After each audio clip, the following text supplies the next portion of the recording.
Alors maintenant que vous êtes connecté et que vous êtes dans la fenêtre de votre cours, imaginons cytopathologie urinaire, nous allons maintenant voir ce qui se passe quand on active le mode édition.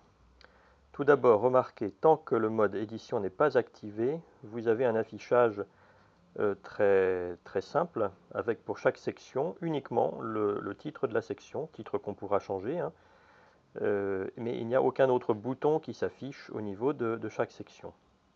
Quand on va activer le mode édition, allons-y. Vous voyez, au niveau de chaque section, l'affichage a un petit peu changé, apparaissent plusieurs boutons, un bouton ici, un ici, une ligne de texte ici, quelques autres éléments ici. Celui-là, c'est pour faire du glisser-déposer de la section, c'est-à-dire qu'on peut déplacer la section, l'emmener vers le bas, donc réordonner les sections entre elles.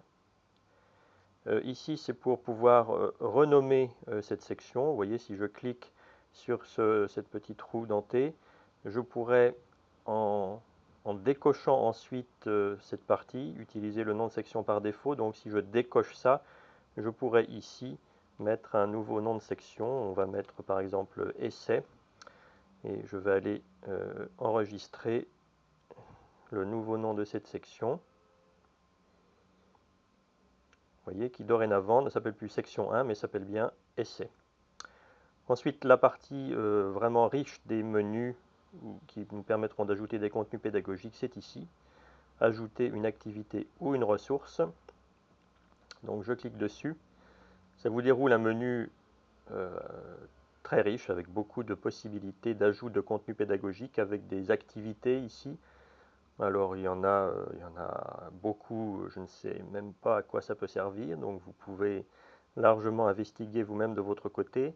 Si on descend un petit peu ce menu, dans ces activités, vous avez quand même le menu test ici qu'on reverra, qui permet d'insérer des quiz, donc ça c'est très utile. Puis juste un petit peu plus bas, nous avons des ressources. Alors les ressources, la principale ressource, ce sera le fait de pouvoir ajouter une page web, une page HTML, dans laquelle on mettra du texte, on insérera des images, on insérera des adresses web. Ce qu'on peut directement aussi insérer à côté d'une page, eh bien, c'est par exemple un dossier où on mettra des fichiers. On peut directement uploader un fichier dans une section. Qu'est-ce qui est pratique également? Juste un petit peu plus bas, vous avez ce petit menu qui s'appelle étiquette. Étiquette permet de rajouter du texte.